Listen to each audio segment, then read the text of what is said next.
Hey guys, and welcome to my review for The Maw for the Xbox Live Arcade. The Maw is basically the first game released by Twisted Pixel, a new developing company, and it plays out as an action-adventure platformer with very light puzzles in it. Now, the first thing that you'll notice about The Maw is its CG sequences are actually really well done and produced. Their quality is quite well, something that you would actually find in a retail game. So that right there is the Maw, and that's your character Frank. You control Frank during the main game. And right now they're on a spaceship, and they're about to crash. And that's really the main story of the Maw.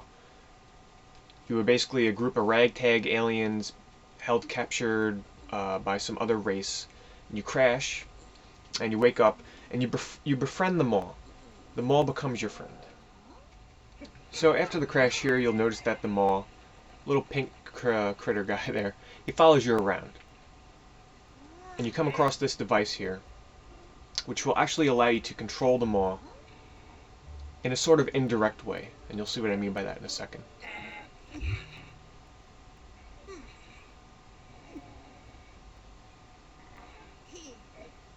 I just love these CG sequences. It is a shame that they didn't put more in the game. So with the press of the X button, you grab hold of the Maw, and it's pretty funny. It's like walking your dog.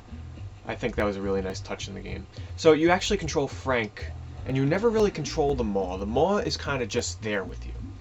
For those of you that played Pikmin on the GameCube, it does not work like that. You just control Frank with the left joystick, and you never directly control the Maw with the right joystick, which would have been nice. Or if any of you that played Overlord on the Xbox 360, it kind of works similar in that way as well.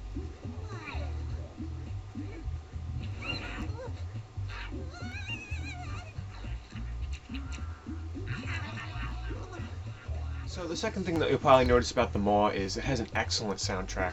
Let me see if I can get you guys a glimpse of the soundtrack here. It's very well produced. The sound as well of the aliens is very well. So here's what you mainly do in the Maw. You drag him around, and he automatically targets these little pink critters as well as other enemies. And the more and more that you eat, he grows in size, which you'll eventually see here in a second. So he continues growing in size throughout the game, allowing him to eat larger and larger enemies. Once again, borrowing from ideas of other games in the past. I don't know who started it first, but one that comes to mind is Feeding Frenzy, if you ever played that. So now that he's grown in size, he's telling you that he can eat that new enemy, the fire lizard, which will actually grant him a new power. So let me go show you what that looks like. Okay, so here are the fire lizards, but if I attempt to eat them right now, it'll burn them all. So what I need to do is I need to grab hold of the fire lizards with the B button, dragging them into the water. It extinguishes their fire. I grab them once again, and I give it to the Maw. And that's just an example of one of the simple puzzles in the game. And it really never gets more complicated than that.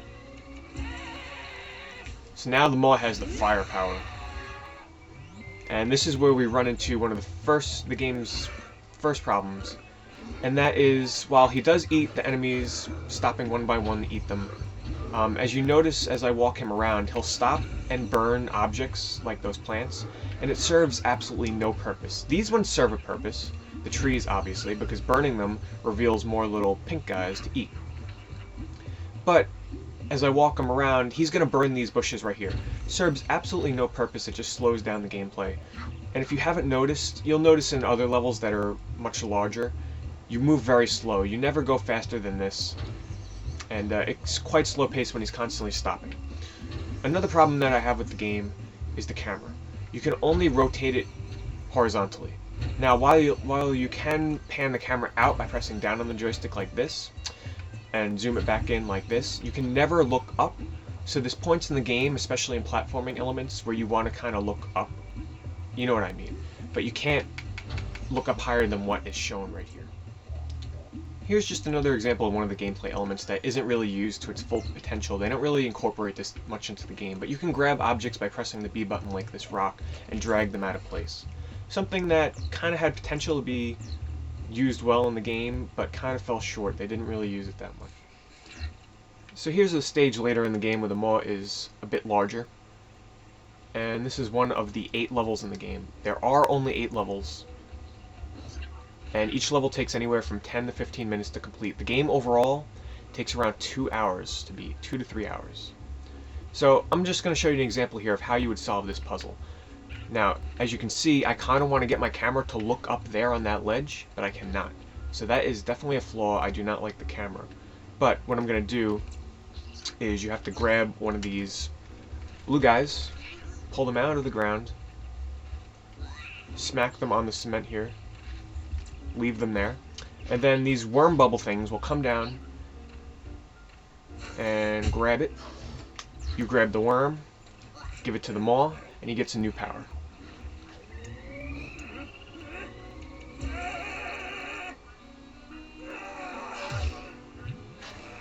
There are 5 powers like this in the game, and this one allows you to float. So this is how you would get up on this ledge, and then you use the X button to do that attack, and you're through. Another feature is if you press X, he will call the maw over to him in his cute little voice, and the maw will come running. Automatically grabs hold, and you're off. Here's just one more power that I wanted to show you guys. This one in particular, you gain control of the maw himself, instead of dragging him around. Now, here's just another example of how slow you move. Okay, there's no way to speed it up. You move this slow around the level. So this is a very slow-paced level, but the cool part is that you get this kind of laser beam shooting out of your eyes. You can move around and blow up everything. But as you can see, it's quite slow-paced. But it's just an example of how they vary the gameplay between the powers. One thing I also want to mention about the maw is that the environments all look the same, really, after a while. This is the only level in the game, besides the last level, that's varied in its environment. Now, here's an example of how slow you move, okay? I want to get over to those platforms, and as you can see, it takes quite a while. And in terms of platforming, this here is an example of really how in-depth the platforming gets. It's not really, it is more of an action puzzle, very light puzzle game. And I'm going to take these guys here and I'm going to throw them to the maw so that he'll eventually be able to grow in size. But this is just an example of how slow you move. Okay? I want to bring the maw up that cliff over there. So I have to grab the maw, and this is how slow we really move. So this is quite a drag. It is a downside to the game because you do move quite slow. So overall, guys, I would give the maw a 7 out of 10. It's pretty easy. You never really die. Like as you should see here, you don't die from that. But from what it does, it's quite charming sometimes. It's pretty funny with its characters.